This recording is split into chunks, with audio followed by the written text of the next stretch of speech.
for the Vyne Theatre is all about bringing some of the most interesting performers and creatives in today's dance to explain what goes on behind their roles, how they deliver the magic of performance to us that we all want to feel.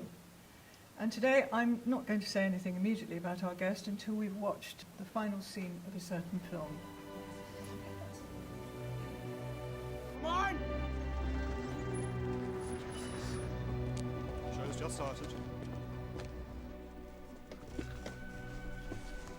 Excuse me. Can you tell Billy Elliot that his family is here? Okay. Sorry, mate. It's all right, Tony. It's me, Michael. Remember?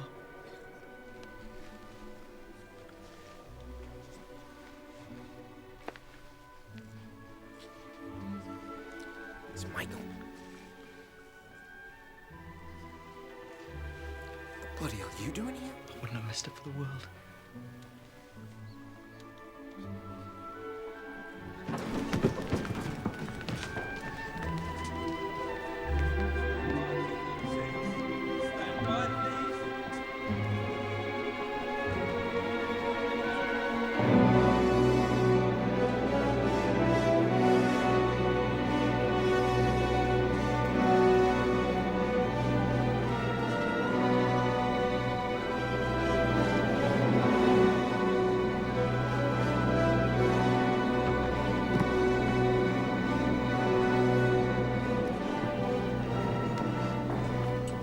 Billy, your family here. Thanks.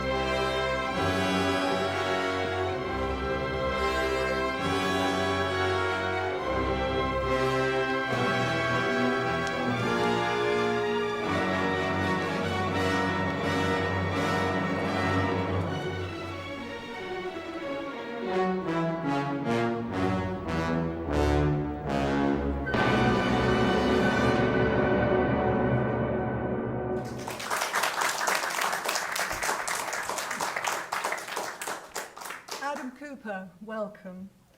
Is that your beautiful foot leaping in the film? It is. It's a lovely foot. A lovely foot. We did about 200 takes to actually get all the different parts of the body that they wanted. But, yeah. It's a shame to wear shoes with feet like that.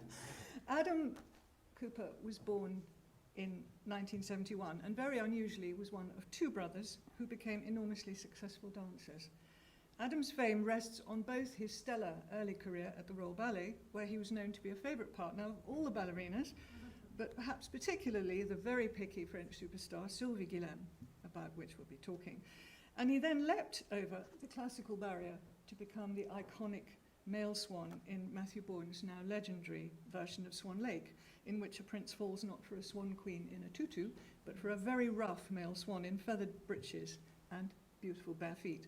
And again, we'll talk about that in a minute. Adam, your background was not like Billy's, was it?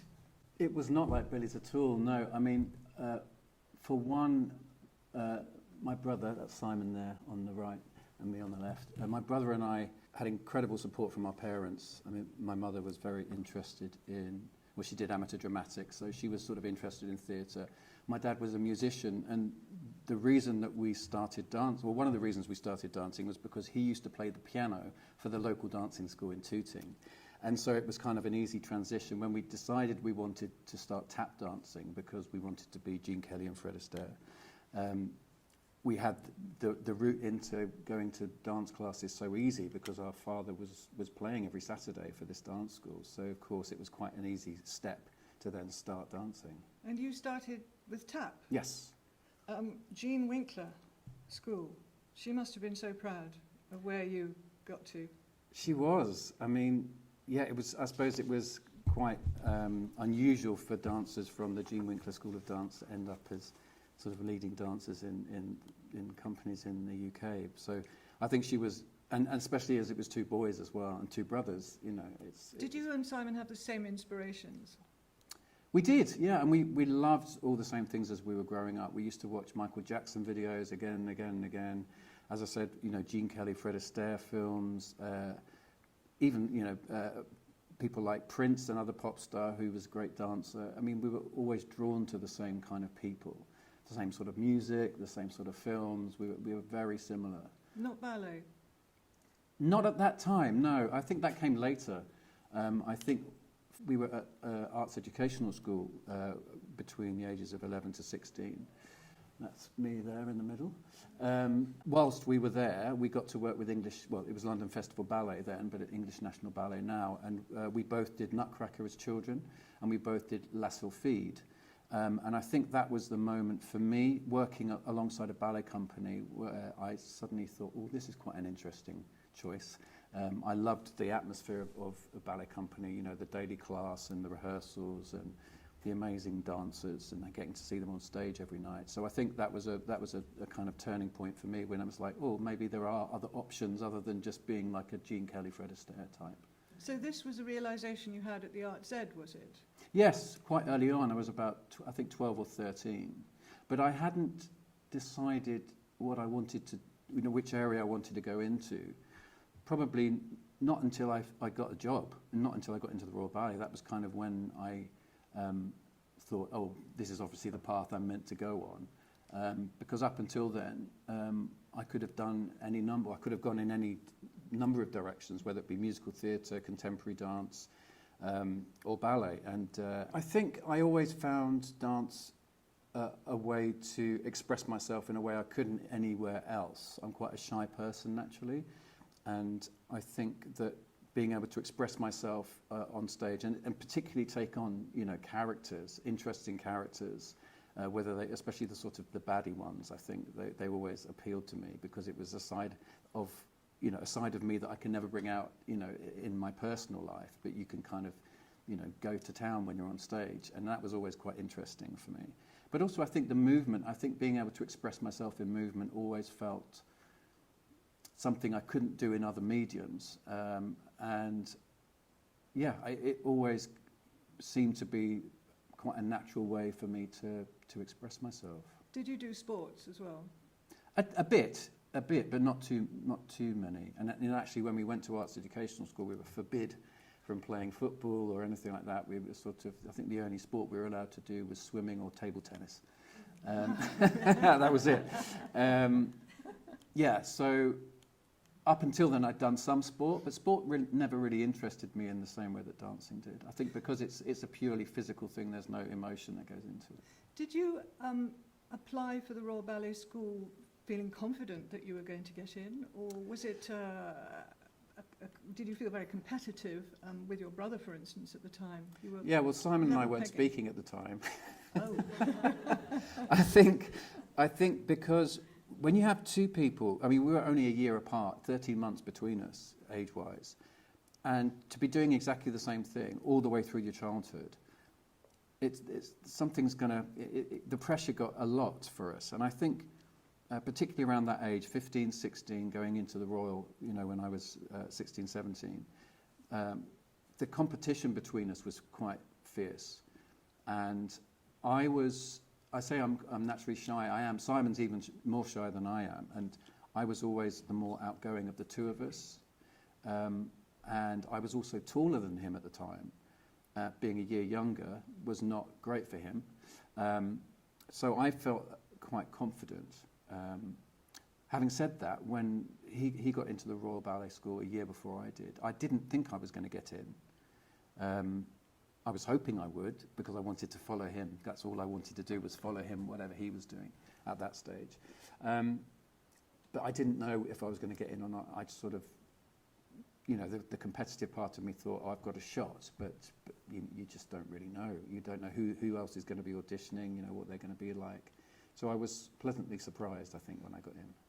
When we've got this picture of you being presented already with a choreography prize when you're a little lad. What are you, 17 now or something 16. like that? 16, yeah. Were you choreographing in the classical idiom? Were you consciously working in a classical idiom, or did you have a contemporary feel, or more musical theatre? Did you have already a style of your own? Actually, really interesting. The year that I won that competition, I entered 3 pieces. The one that won was a sort of neoclassical / contemporary piece. I did another one which was a mixture of jazz and ballet, and I did another one which was probably just pure classical. So I was already choreographing in different styles, even at 16. And interestingly, the more modern one, which I was again surprised at, but it was a lovely thing, especially being presented by Dame Nanette. Well, you were doing very well there, weren't you? Because you were also a prize winner at the Prix de Lausanne, wasn't it? And so you were clearly on your way when you arrived at the Royal Ballet. And you had really a pick of fantastic roles in those first 2 or 3 years, didn't you? Before you became a principal in '94, when you'd done your Mayerling. You stepped in when somebody was injured. Was that Iraq? No, it was Zoltan. Oh, Zoltan, right. Yeah. And suddenly you were called up in that moment, thrown on in the biggest male role of all. That happened to me quite a lot. Age 23. Yeah. That was, I mean, I think one of the most important things that happened to me when I first joined the company was Kenneth MacMillan really noticed me and gave me leading roles, I think certainly soloist and principal roles within my first year of the company, and then my second year of the company he gave me my first proper principal role, which was the Prince and Prince of the Pagodas. We should just say Kenneth MacMillan, of course, was the director of the Royal Ballet for 7 years, but also he was one of its not founding exactly, but its core choreographer of the 60s and 70s, in fact, really right the way through to the 90s when he died. His ballets, Manon, Romeo and Juliet, Mayerling, these are staples of the Royal Ballet repertoire now. And he was the one who developed this very strong, character-driven, psychology-fueled sort of drama ballet, which you landed up with all your villains, of course. I did. I got the occasional good one. I got to do Romeo. but Romeo's boring compared to Tybalt. Yeah, no, the villains are much more exciting to play, definitely. I mean, Tybalt is a role that I really loved doing, and I used to sort of swap between Romeo and Tybalt all the time, but always had more fun playing Tybalt. Always. You had a very interesting range of work there, because you obviously had the boyish Ashton roles like that. You'd done the Two Pigeons, I think, at school, and the Daphnis. Although he's a villain, Dorcon, he's the baddie, isn't he? Dorcon, but yeah. you do look very, very virtuous in that picture. Oh, thank you so much. I do my best. And the way she's looking at you, I suppose I should say she's probably not quite as virtuous as you look. But you then became one of the great partners. Here you are as Darcey's brother. It doesn't look like his brother. Lesko. And Darcey said this lovely thing about Adam. He said, I love dancing with Adam because he acted with such an honest passion. I felt as if there was a real person there when he looked at me. He also became a wonderfully reliable substitute, brilliant at standing in. And there have been several shows when I've said a prayer of thanks for him. Where did you learn to be such a good partner? Was that at school, or is that just, you're naturally gentlemanly? I think it's, again, a mixture. We had a brilliant pas de deux teacher, David Drew, at the upper school, who had us doing incredible things. When I think back now, what he had us doing as sort of 17, 18-year-olds, far harder than stuff that we had to do in the company, for example. But and that really set me up well. I think as well, I always thought of myself as being there for the ballerina, there for the lady. So the most important thing, and this is something that Donald Macleary, who was my coach for many different roles, used to say to me, is you're there to service the lady, to make sure she's on her legs, she's comfortable. So I think I always took that on board. I think I was quite good at reading what they required as a for a partner. So I was quite good at swapping between ballerinas and sort of reading how they wanted to be partnered. Did you feel that, like, a different sense of dynamic when you were doing a solo role? I mean, like Tybalt or Crown Prince Rudolph. Did you suddenly feel, I know the partnering there is in Rudolph is obviously all subservient to him. It's not about making the ballerina look great, it's about making him look great. Was there another side of you that was beginning to creep out through the chink, the soloist? I suppose so. I think for me, it's about serving the piece and what's best for the piece and what's best for the role and whoever's playing. I'm quite a team player in that way. So I never thought of myself as being the most important thing ever. I think actually when I left the company or I started working with Matthew and what I learned from doing Swan Lake was that I could be the focal point of a piece, which I wasn't used to being. And that took quite a lot of getting used to because, again, I was always trying to serve other people. So it takes quite a bit of getting used to being the focal point of the whole piece and the pressure that comes with that. I think as well the way that I deal with pressure is by sort of belittling my worth in a small way, and then I don't feel like I'm exposing myself, I suppose, too much because it is. I mean, to step onto the Royal Opera House stage and do a solo or a big pas de deux, you don't get much more pressure than that, and you find ways, I suppose, of coping with it. But the interesting, particularly about male dancers, is that they essentially have, you could almost say that they fall into two types. They're either the constant partner, the courtier presenting the ballerina, or being led by her because, as you say, she's the centre of the choreography. But then there's also what you might call the soloist, the natural soloist. And I mean, Teddy Kumakawa is obviously an example of that. And I think probably when Irek Mkhemedov came over from the Bolshoi, he was already groomed as a soloist and learnt to be a partner in London. Yes. So, but you always seem to be a natural partner, and yet tear the blinkers off you and give you a nasty part like Rudolph, and you were going, woof, that's me. And you didn't feel that you were getting quite enough of that, perhaps, in the early Well, there was so much 90s. competition. I mean, there were so many amazing dancers, particularly male dancers at that time, who were all fighting for roles. I mean, you had all the sort of the UK contingent, the Cassidys, the Nuns, the Trevitts, and myself, who were sort of gunning for that. Then you had, as you say, Irek, who came over from the Bolshoi, Zoltán Solymosi, who came over from Hungary, Errol Pickford. I mean, there were so many who were all sort of vying for leading roles that I suppose all of us felt like we didn't get enough. You wanted those parts, didn't you? Because you want to be doing that sort of work. So Macmillan picked you. What did he say to you? Did he help you see something in yourself, or did he show you something in you that you didn't know you had? He never actually spoke that much to me, which is interesting. Because, he cast me in his last two ballets. The Judas Tree. The Judas Tree and Winter Dreams. Yeah.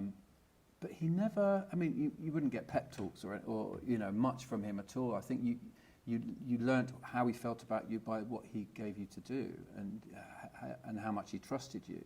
Would you describe that as quite an important input into you as an artist, that boost of confidence from Macmillan?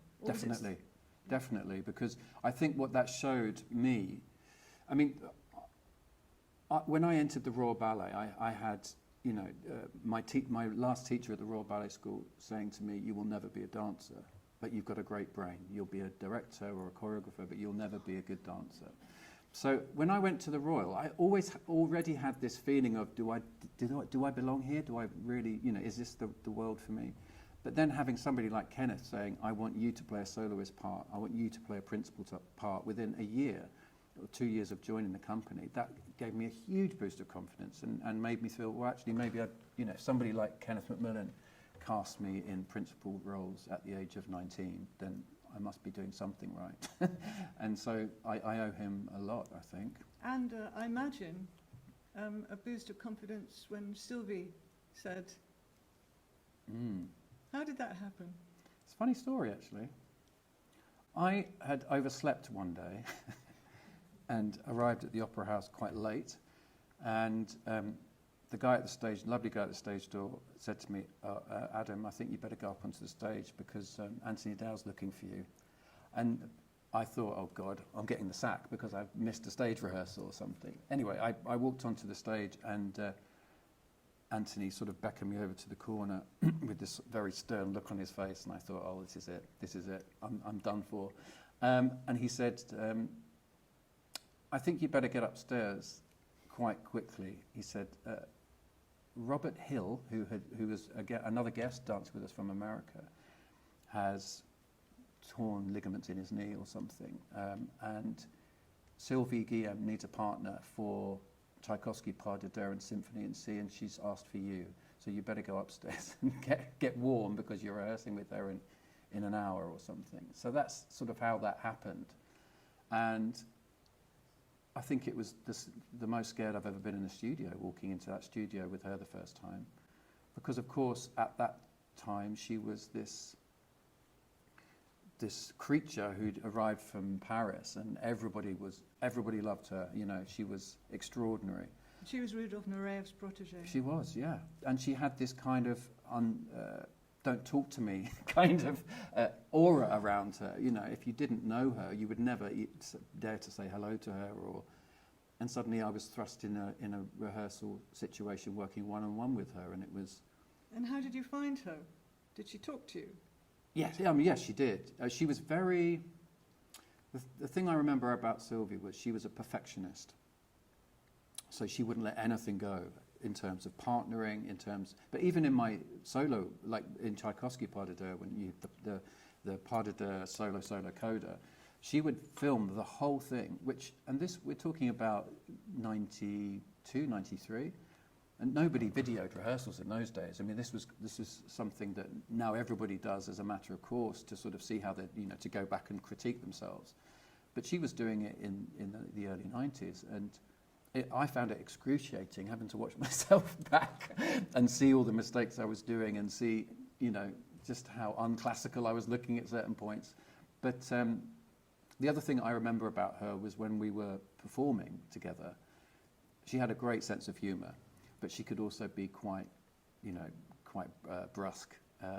And if we were doing a triple bill, and we were doing, for example, Herman Shmerman, or we were doing Symphony in C, at the end of the bows, she would make me wait and give me corrections as soon as it finished. Well, it was, and at the time I hated it because I thought, who the hell does she think she is? I've got another ballet to do in 15 minutes. I need to change. But of course, she wanted to do it while she remembered what it was, because the next day she may have forgotten. So I kind of get it now, but at the time I was like, God, what's she doing? It's crazy. I love this thing. Jeremy Isaacs, who was the general director of the Royal Opera House, said this thing in his memoir. My happiest memories of Covent Garden are snatched moments in the rehearsal room watching Sylvie Guillem and Adam Cooper learn Herman Shmerman. That's a William Forsythe ballet, which you see in that picture. Two willfully free spirits, partners and individuals at once. Guillem, in one performance, Guillem left the stage briefly and returned wearing a skimpy yellow skirt. Cooper exited also and re-entered in an identical skirt. No one knew why. Cooper emanated a sweet scent of dangerous sexuality, bowling over men and women alike. Did Sylvie make you feel sexy? Did she? No. Did she? No. I think that duet particularly, because it's about this kind of battle between two people almost trying to outdo each other in humour, in steps, in everything, even to the point where she puts on a yellow skirt, I put on a yellow skirt. Anything you can do, I can do better. It's a very humorous piece. I mean, absolutely exhausting, but fun. And I think just the way it's constructed and the way we used to banter off each other, I think, made it feel quite sexy. And of course, the fact that she was in a completely see-through leotard, it was billed as a kind of sexy pas de deux, and it kind of was. But the way that we acted on stage kind of made me feel quite, I don't know, not sexy, but masculine, I suppose. See, that's the interesting thing, isn't it? Here's this very cold and clinical process that you're getting all the steps right. But what you're doing is, this is the magic that you're creating, the two of you, and this is the key always, isn't it? what is the secret, in the sense of the two of you working together? How do you read that other thing, that sort of hallucination that you're giving to the audience that they're watching? How do you read it, and how do you make it happen for them if you're not feeling it? Does somebody out there say, yes, that's magic, no, that's not magic? Or do you just do it between you? I think it happens between performers, really, more than people telling you. And it's something that you feel or don't feel. I mean, I've done performances with some dancers where it's been a real struggle. I've done performances of this piece where it hasn't had the same feeling, just because you don't have the same connection. I think because Sylvie and I worked so much on it at the beginning, because we were doing it for the first, it was the first time the company had done Herman Shmerman. So we were, and we found a way to make it work for us, and a way that worked for the audience. We could feel that what we were doing was having the right effect on the audience. Sometimes it's spoken. Some dancers like to talk about the way that you're getting things across to an audience. Other people, it's more of a kind of it's a feeling that you get, or it's kind of an unspoken script that you have with a dancer, and it's just. Yeah, it's like you're on the same wavelength, and the way that you're working together just gels, and you feel that what you're doing works, I think. Duende is that wonderful word they use in flamenco dancing for the soloist, to try to catch that moment when the flame just shoots up. Suddenly the oxygen hits the flame, and it flares. And it's hard enough for one, but when you've got two of you together, and so much can go wrong. But that's why partnerships are so important. Yes. And I think when you find somebody that it's an instinct, and when you instinctively know how to work with each other and how to create that feeling that you want to get across to an audience, it's so special when you get that, and that doesn't happen very often. I don't think. I think with me, probably 3 or 4 times in my career, I've had those kind of partnerships that really spark, and without having to try. But that's the other thing. It's a natural thing. I'm assuming that one of those, funnily enough, is the most important partner of your life. That's right. Sarah, whom you met, presumably you'd met long before you had to rape her in The Invitation in 1996. And you were already by then, presumably, a couple. We were, yeah. We became a couple in '94. Yeah. I mean, Sarah, I'd known Sarah from afar, from when we were at the Royal Ballet School together, when she came up into the upper school and I was in the second year of the upper school. That's when I sort of noticed her. But yeah, and then the thing about us is, unfortunately, when we were in the company, we were never partnered together. I was always her baddie. In Giselle, I was her Hilarion. In Romeo, I was her Tybalt. We never played the love interest together. In The Invitation, I got to be a 40-year-old man raping her. So it was, so actually, when we left the company and started doing more traditional, I suppose, or romantic roles together, it was quite nice. But this was, what I learned from doing The Invitation with Sarah was, Sarah's one of the dancers who likes to talk quite a lot about the process and about how to get across what we want to get across. And I think we clicked on so many levels. Obviously, when we were together as a couple before we danced together, but when we did The Invitation together, and then subsequently we did Cinderella and lots of other things together. She's a dream to work with, because she brings out the best in her partner, because she demands that. She also inspires you on stage. She's never the same twice. There's always a different performance. Because she lives in a moment like no other dancer I think I've ever met, and that's thrilling. Another, game-changing person that you met, of course, was Matthew Bourne, and we'll talk about Swan Lake. He started thinking about Swan Lake in 1994. Did you know his work at that point? I think I first saw his work in '94. I went to see Highland Fling. Love that. I know. Oh, it was so Brilliant. clever. Brilliant. Highland Fling was Matthew Bourne's version of La Sylphide, set in a filthy Glasgow tenement. We met at the gala performance, and we sort of, both said, admired each other's work. I had no idea that he was a regular at the Opera House at that time, and that he'd seen me doing various things. And we sort of left saying, it'd be great to work together at some point. But your career was really just taking off at that point, wasn't it? I mean, you were a very young, you were 25, you were principal, you were now having all these big roles coming your way, Mayerling and so on. Yeah, and I think he saw something in me that he thought would fit that part. He phoned me up one day and said, look, I'm doing this new version of Swan Lake, and was wondering if you'd be interested in playing a part in it. And I said, well, that sounds really interesting. What part would you like me to play? And he said, the Swan. And I went, what? Okay, so you want me to play the Swan? Is there a prince? Is there a princess? How does it work? Do I do Act 3 as well? Anyway, so over time he sort of explained to me what was going on with it. And So you have to remember, Matthew Bourne was not a household name at all. He'd done a successful Nutcracker, Highland Fling he'd done on tour, I think.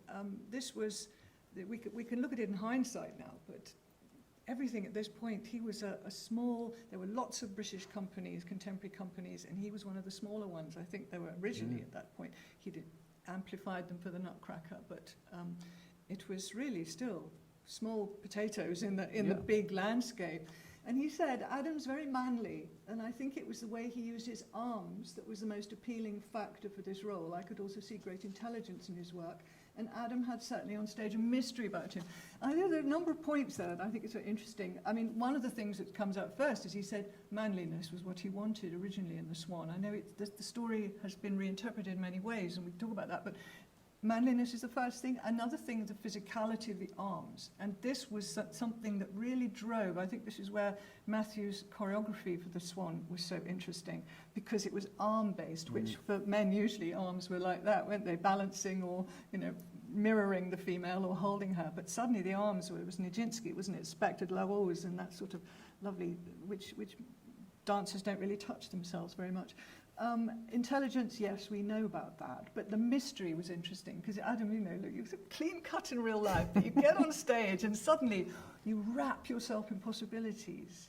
I mean, did you feel you had to junk a lot of ballet in your body to try and do something new, or were you able to bring a lot of ballet into it?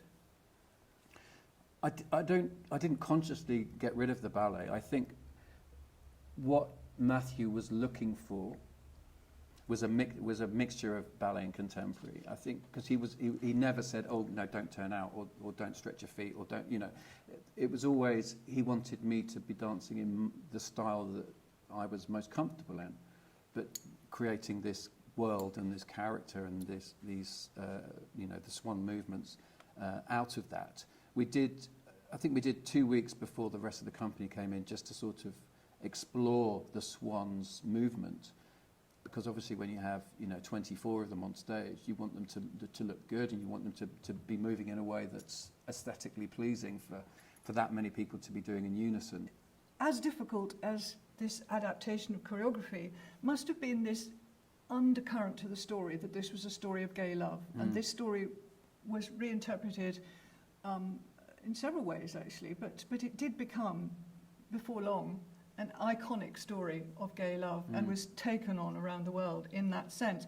Did you discuss that to start with, about the relationship between the Swan and the Prince, that you were going to have to decide how you were going to pitch, particularly the pas de deux? Yeah, I mean, we talked about it a lot, and one of the things that annoys Matthew the most is when people call it the gay Swan Lake, because the Swan is asexual. It's a creature. It's not a man. And it's only when the stranger appears in Act 3 that any sort of sexual tension between those two characters happens, and that's a different character anyway. It's not the Swan. But I found it interestingly the kind of relationship, or the kind of the tension I never found difficult with Scott, who played the Prince. What I found difficult was being partnered, because we're never partnered as men in ballet. And that, for me, to be able to trust somebody in the way that I wanted ballerinas to trust me as a partner, that was quite an interesting journey to go on, and took quite a long time for me to feel comfortable. How quickly did you sense that this was becoming huge? What, Swan Lake? Swan Lake.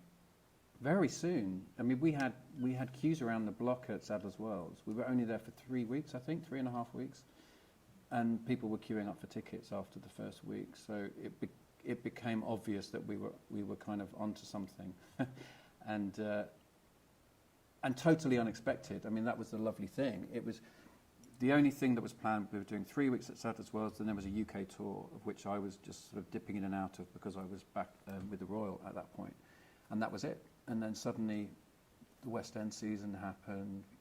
Then we took it to LA, then we took it to Broadway. 21 weeks at the Piccadilly, Yeah. 8 weeks in Los Angeles. Yeah. And then 13, 14 weeks in On Broadway. Yeah. Were you suddenly meeting household names of film stars and people? Was it Emma I could Thompson? bore you for hours. Oh, go on, bore us. No, I mean, no, really. It's a sort of thing now I look back and think that it felt like, totally unreal looking back at it now. That the people I've met who've come to see Swan Lake, unbelievable. And it was such a whirlwind. It really was a whirlwind, and so exciting to be a part of that. Were you being showered with film offers? No. No, not film offers. No, but what it did do, my name became, I think, more known out of just the Royal Ballet audience, So it meant that, I got the chance to work at La Scala Milan and in Rome, and Scottish Ballet, I did 3 seasons with Scottish Ballet. And I got to start choreographing, and I got to do all the things that I had always wanted to do off the back of doing Swan Lake. I think without that, it would have happened a lot later and not quite as easily for me. So you didn't find superstardom was hanging around your neck and causing you problem. Of course, this was pre-social media, lucky you, just before. It would have been different, wouldn't it, with social media? I mean, it did get ridiculous at times. I mean, there was this magazine that came out, and I was one of the 50 most eligible bachelors in the UK, I think it was, and got all these letters from these girls wanting to marry me, and we used to sit in bed together and read them.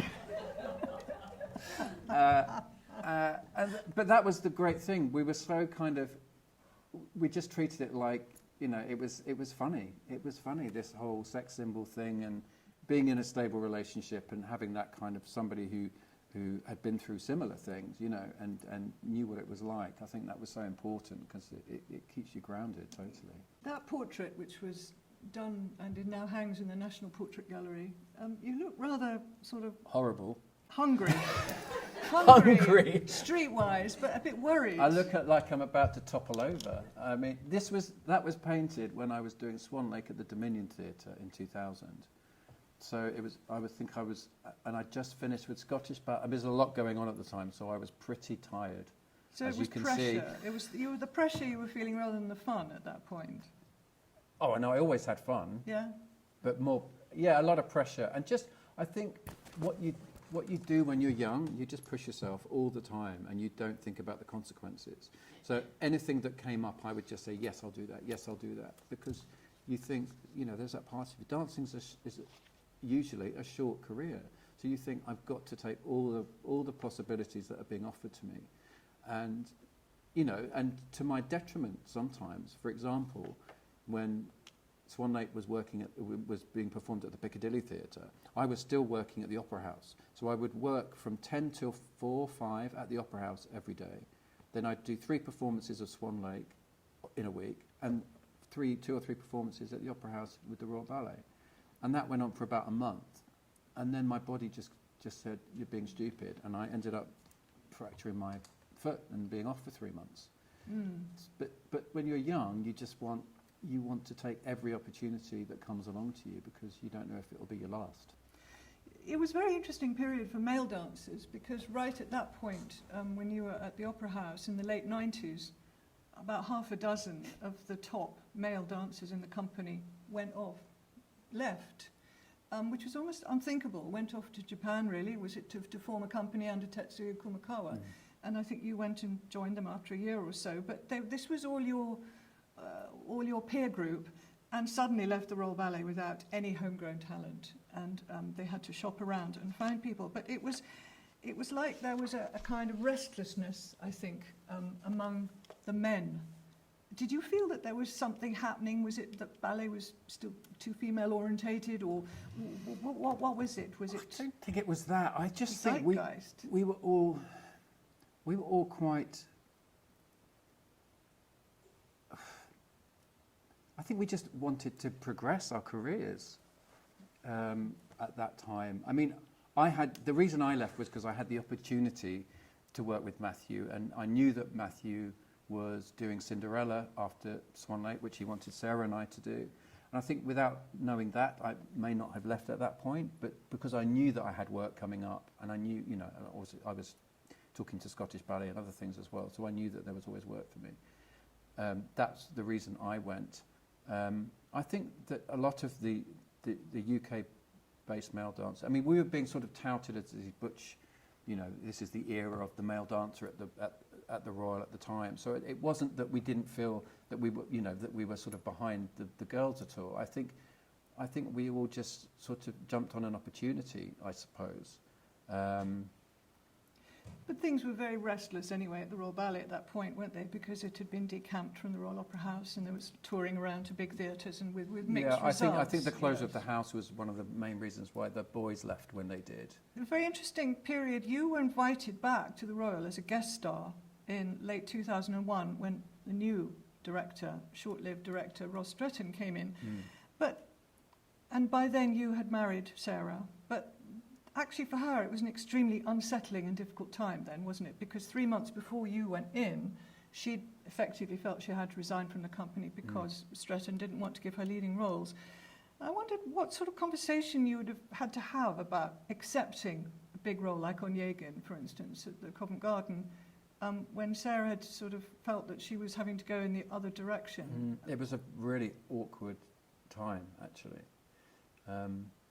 I mean, Sarah would never say to me, no, don't go and do it, because she knew what a lovely opportunity it was for me. And I think, you know, we're able to separate our personal life with our professional life. You have to, I think, if you're both within the profession, you have to be able to separate it, otherwise it can drive you mad. But it was odd, it was really odd having to go into the company when Sarah wasn't there, you know, knowing that she'd gone. But it was her decision, it was, you know, to leave, and I think it was, you know, it was the right decision for her at the time. So I think it was just odd being there without her, you know, and I'd been back a lot since I'd left. I mean, I think 3 months after I left the company, I was back guesting, and also I'd had the brilliant opportunity of partnering Sarah in Ondine, after I'd left as well. So, you know, I'd been back quite a lot, but it was just the fact that she wasn't there that was strange. Onegin is a huge, great dream male leading role, and it sort of looked like you might be restarting at the Royal Ballet, coming in now as a recognised leading man around the world to pick up the big leading roles. But in fact, you just stayed for Onegin. I think you did a duet, and it was your last thing with Zenaida. Yeah. And then you left. And why did that happen?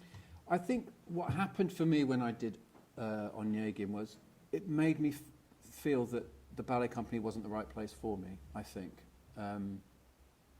Because I'd left sort of quite, my leaving was quite rushed when it happened, and I left because I wanted to carry on with Swan Lake and do what Swan Lake was doing. But going back, I thought, you know, it would be interesting to see. And I think Onegin's a great ballet, but it's very traditional, and the way that it was taught at the time was very traditional. And what I had learnt to love was being able to bring myself to a role and to bring the way I wanted to portray a role. And I didn't feel I was able to do that with Onegin. It was very strict, as you have to feel this and here, you have to do this, you have to... The scope for individual interpretation, which you got with MacMillan, you know, but because it was Cranko and the way it was taught at that time, it felt very traditional. I thought, this isn't for me, you know.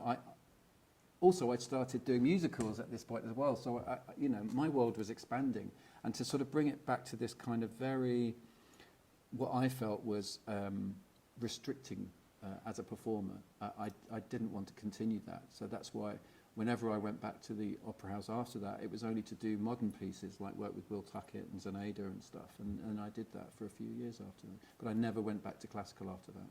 In fact, your show with Tamara was one of the great experiences of Onegin that I'd had. I thought you were both utterly brilliant in it. Now, you had, of course, by now become very strongly, what I call the Bourne identity, very strongly identified. How did that work for you, and indeed for Bourne's troupe? Because you know, in a way you took over as Bourne's leading man, which must have been very hard, I think, for other leading men in his company, especially other swans. Mm. Yeah, I think it was difficult for a few of them, having this outsider coming in and sort of taking over a bit. But I got on with everybody really well, and I think it's quite a nice sort of family environment in Matthew's company, and particularly when we did Cinderella, because Sarah was there with me, and we took that to LA as well, and we did an even longer run at the Piccadilly Theatre. I think because I'd left the Royal, because I didn't want to feel like I was stuck in one genre, after a while with working with Matthew, I felt similarly, you know, I didn't just want to be that Matthew Bourne dancer, or I didn't want to be the Swan. I didn't want to just keep repeating myself. So I made a conscious decision, and Sarah and I talked about it a lot, you know, because all these big decisions take a lot of thought. But you know, I thought that after a while, it's time to sort of expand myself again and start doing more things. And that's when, you know, I asked my agent to try and get me some work in musical theatre, and suddenly that took off and took over my life, really. I mean, it's extraordinary. When you think of what it appears to everybody, you leave the Royal Ballet, the abyss beckons.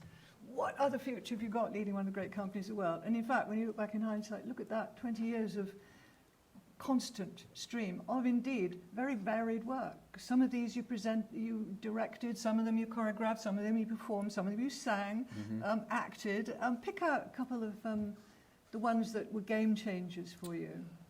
I suppose the game changers for me were Liaisons Dangereuses.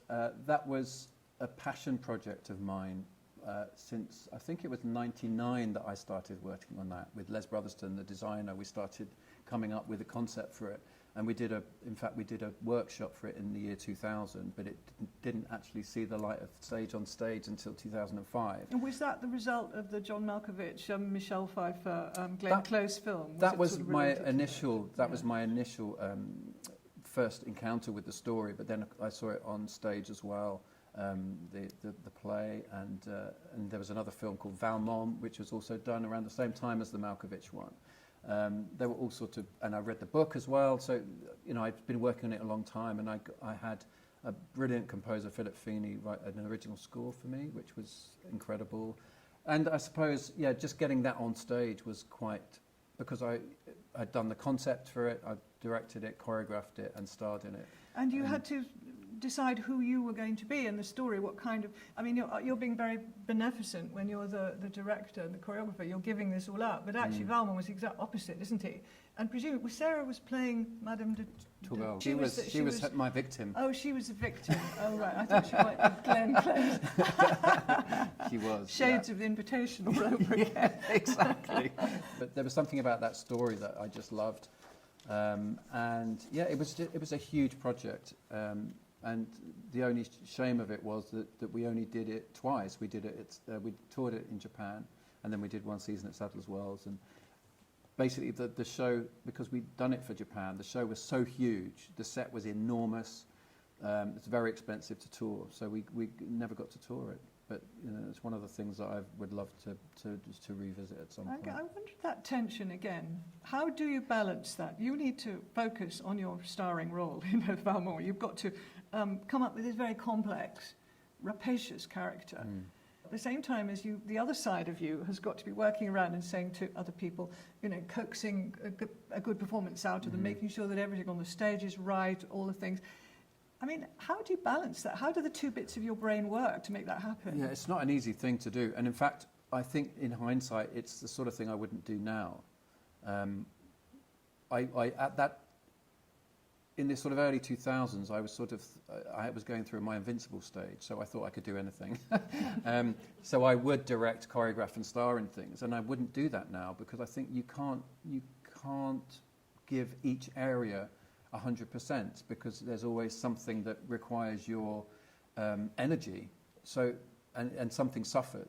Actually, looking back, if I had taken one of those roles and given it to somebody else, then perhaps the whole thing would have lasted a bit longer. I'm not sure, but it's not an easy thing to do, really not. Well, I mean, immediately after that, you then were into straight acting, Guys and Dolls, and that was another. I think that was another big moment for me.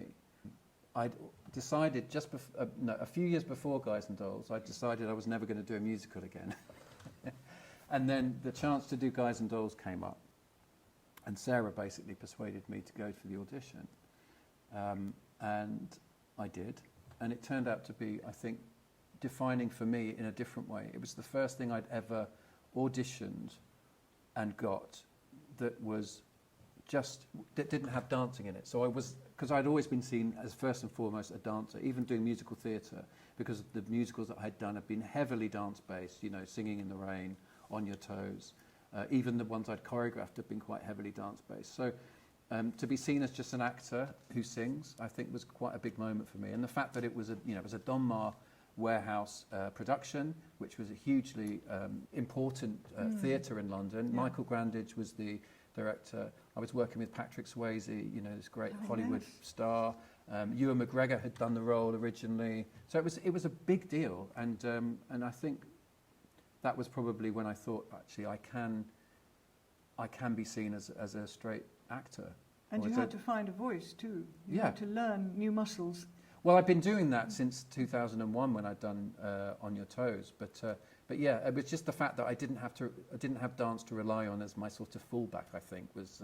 It's so interesting that you and Sarah had this same parallel discovery of you were able to park your great acting skills as dancers onto the stage in straight roles, and you both uncovered your voices, and you both had great voices. I mean, that's a wonderful. I mean, it's lucky, but it's also perhaps goes back to tribute to your early training that you weren't afraid. I think one of the things I talk to when people ask me about, you know, career choices, and students ask me what they should do in terms of training, and one of the things I always say is don't be afraid of being wrong or of taking a risk. And one of the things that I've always done as an artist is taken a risk, because I mean, you have to have a certain level of self-belief to believe you can actually, you know, do it. But, you know, to take on my first musical role and not just do the role, but also choreograph it at the same time was quite a big deal. To take something like Liaisons and do the whole thing myself was quite a big deal. And I think you can discover things that you never knew you had within you, and I think that's exciting, and it keeps the creativity flowing through our lives as artists. Simon was meanwhile had landed up with a tremendous 20-year career at Rambert, and in fact he came out and danced the Swan, didn't he? Because I saw him Bourne Swan, and he was very different from you. Very different, yeah. When I injured myself, we talked about that injury when Swan Lake was at the Piccadilly Theatre. I suggested Simon for the role, and Matthew took him in, and then we did a season at the Dominion Theatre, and the three swans were myself, Will Kemp and Simon Cooper. And I coached him. I used to coach all of the swans in the early days, and I coached Simon on it. Simon came and joined Dangerous Liaisons. He was my cover, and I gave him a show of it in Japan when we were there. And just to have him around, except him and Sarah used to really muck about a lot in rehearsals. But just to have him around was lovely, was so lovely. And one of the things that I wanted most was to dance with Simon. And and we got the chance. I used to do some performances at Exeter Festival. I used to put little companies together to go down there in the summer and do a couple of performances. And one year I asked Simon to come and do it with me, and we got Wayne McGregor to create a duet for us. And I also created a duet for the two of us in a piece that I was making as well. So I finally got the chance to actually dance with my brother. Yeah, by the way, this is a picture of Simon in an absolutely magnificent role he had in Christopher Bruce's sadly not very often shown Cruel Garden, a very complicated staging, which again I saw him and he was mesmerising. He was very dark and powerful. I mean, he really bull-like and really exciting. Attitude, you've already mentioned this. A teacher at the Royal Ballet School said I would never make it, and it spurred me on. Leanne Benjamin, another ballerina you danced with, said something very interesting in her recent book. She said, sometimes getting to where you want to be as a dancer is about commitment and attitude with a little bit of luck thrown in. Adam wasn't by any means the best technical dancer in the Royal Ballet, but he was pleasant, quick, a good partner, a brilliant actor, and he cared about his performance. That's why I loved dancing with him. And when I'm teaching, I talk about people like Adam. The attitude that people bring is sometimes that's the magic dust, isn't it? That you sprinkle on your abilities and your skills. Yeah, because we all have things that we're better at than others, and things that we're worse at than others. And I think, my time at the Royal particularly taught me what I was good at and what I wasn't so good at. And that's why when I left, I felt that I played to my strengths, I think. And you can't always do that if you're, doing one thing all the time. I always, try my hardest. Now I'm sort of moving into a different area as much as I am as a performer. I'm a choreographer and a director, so I'm about getting the best out of other people, also when I teach as well. So it's moved into a different stage, but I think it's all about attitude. It's all about, going into that studio to create something unique, to create magic, to get people, to get the best out of people, and that doesn't necessarily mean just as a choreographer or as a director, but even as a performer, you want to, I think, infect your fellow performers in a way that will bring the best out of them. And I think, as long as you play to your strengths, then you'll be all right, I think. The teacher who said you'd never make it, did they come and apologise to you later? No. But I used to love walking past him in the studio at Baron's Court saying, "Oh, hi, I'm playing Romeo tonight." That almost gave me a lot of pleasure. No, I mean, to be fair to him, he was the loveliest man, and I always got on very well with him. And I think he just thought he was being helpful to me. And at the time he said this to me was, we were in Tokyo, and I was there doing the Prix de Lausanne, and he told me the night before the final of the Prix de Lausanne. We were sitting in a bar, and that's when he said it to me, and I'll never forget it. But I think he felt he was being helpful to me. He was saying, you are clever. You're not like other dancers. You can do more than just dance. I think that's what was going on in his head at the time. In lockdown, we know dance has been horribly hit, and we dread to think what's coming next. But you said that being a freelancer is a very, very vulnerable situation to be in, and you've experienced that in the last 2 years. Is that right, that you actually considered delivery driving? Oh, absolutely. I think, it's something that people don't really realise about freelancers is just how precarious it is, or can be. I mean, I've been so lucky over my career that I've just kept working. And then suddenly it all stopped, and you suddenly go, well, what else can I do? I have a family. I need to make some money.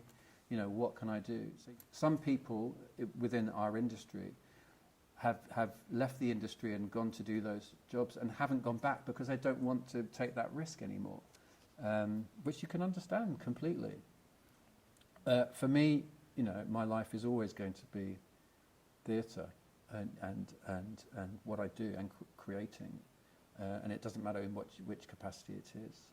I remember Iraq Mukamedov saying to me, I will always give 100% to whatever I do, even if I have to be a taxi driver. I will be 100% as a taxi driver, and that strikes me as that's what you're doing here, isn't it? You're saying it doesn't matter whether I'm a superstar dancing around the world or whether I'm a delivery driver.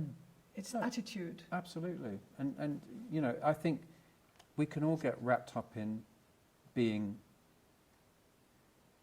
something, or being remembered for something, or being, you know, seen as whatever, you know, you want to be seen as. But actually, we're all just human beings, and we do our best for humanity, for our families, and for what's important to us. And it doesn't matter. I could quite happily, well, maybe not quite happily, but I could quite happily be a delivery driver or a train. You know, I wanted to be a train driver when I grew up. And obviously I'd miss what I do, but you know, your legacy isn't important. It's what you do at the time that's important, how you affect people. And for me, how I affect people every day in a studio is the important thing to me. So when I go in to rehearse, that's what's important. Not the outcome, or whether it gets good reviews, or whether, you know, or whether it's seen again in 30 years' time. You know, that's not important. Important is the here and now. It's how you live your life every day, not what's remembered in the future. But all the same, what will be remembered in the future probably is what we saw at the top. When you look at yourself on the film that was made of Swan Lake. I think I watched it once. I hated it, so I never watched it again. Because I watched it and I thought, that's not what I imagined in my mind when I was doing it. And so I never watched it again. And I made a conscious decision, because I watched it shortly after it was because I think it was originally shown on BBC in '96, I think it was. And I watched it then. And after that, when I subsequently did the role afterwards, I made sure that it was better than that. Final question, when will we see you on stage again? Good question. I'm not sure, actually. I mean, so the last few years, I've been doing a lot of work as a choreographer and director. So I have actually been performing. I was performing last year in London in Singing in the Rain, and in Japan in Singing in the Rain. But I'm doing a lot of work in Germany. You know, I'm directing an opera at the moment, which I'm going back to do soon. I've just choreographed Tootsie, the musical, out there. I'm doing a new musical for them next year called Matahari. So I sort of have to weigh up what I'm doing, you know.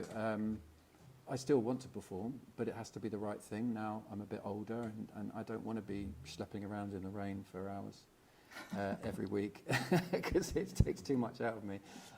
But I'd love to still perform. I'm going to be performing, I think, in Japan at the end of next year in a new play that Will Tuckett, my old pal, is directing.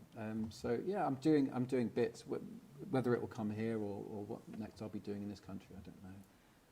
So the schedule is filling up nicely, and that already very long line of things that you did since you left the Royal Ballet is going to be even longer in a few years' time. I mean, it's incredible to think that I was only with the Royal Ballet for 7.5 years.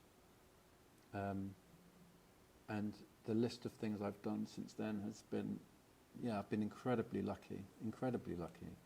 And yeah, slightly brave in my choices. But you know, one of the things that has allowed me to be brave is having the best wife in the world to sort of you know, give me the confidence and the ability to do that. And I think that's so important. The kids aren't bad either.